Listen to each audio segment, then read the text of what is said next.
from the things that they do. That's not correct, okay? Like it or not.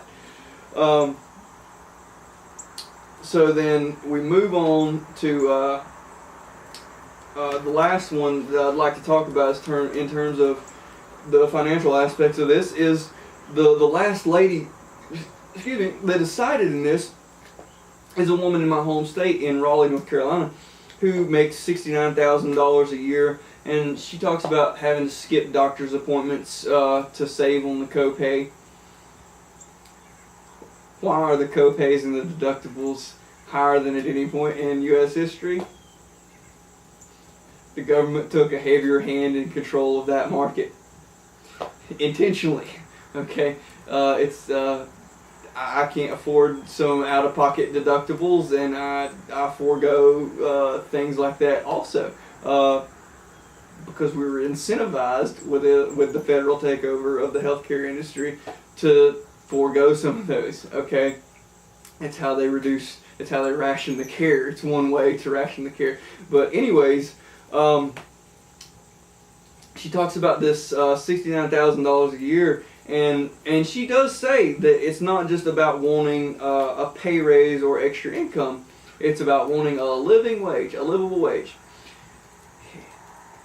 If $69,000 a year as a single earner is not a livable wage anywhere in America, I have news for you. That's wrong. Alright? The reality of that is $69,000 a year, no matter where you live in this country, if you're having trouble making ends meet and paying the bills, you have a spending problem, not an income problem. I would like to see, I'm not an intrusive person, I would really like to know what kind of car she drives, what kind of house she lives in, square footage, does she buy lobster and filet mignon on a weekly basis? I would like to see those things. How much entertainment money she's, because I guarantee it's a spending problem and as opposed to an income problem. In North Carolina, nowhere in North Carolina is $69,000 not enough money. That's an annoying amount of money to see that and to have a national media article devoted to saying that is an underpayment of services. Okay. One thing in particular, and I always feel bad about these situations because I deal with them on a regular basis with some of my kids, but it's noted that this person making $69,000 a year is a single mother of two. Okay. If you're trying to raise a family on one income, even if that income is $100,000 or more, it's not easy to raise a family as a single parent. Okay, I don't know that firsthand. Thankfully, I'm very lucky to have a wonderful wife who takes care of our family also, financially too, by the way.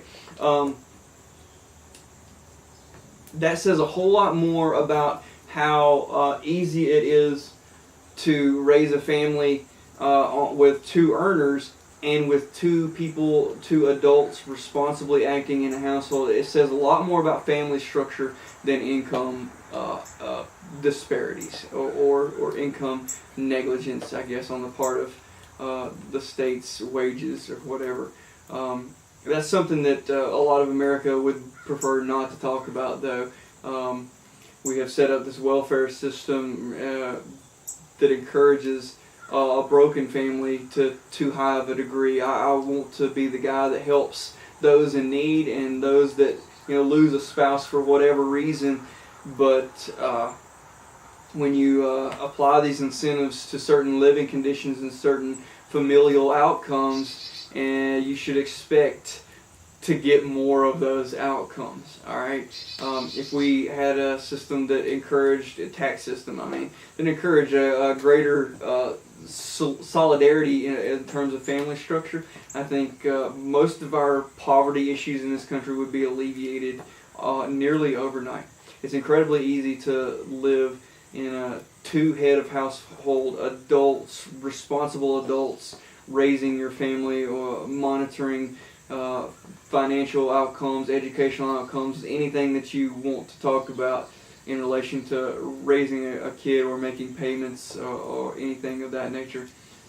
Familial structure is a huge issue no matter what the income level is for a variety of disparate situations in anywhere that you go in this country. That's all I have for this conversation, and I hope that those of you watching this found it interesting and thought-provoking, and somewhere along the line maybe a little bit informative. Thank you for your time again.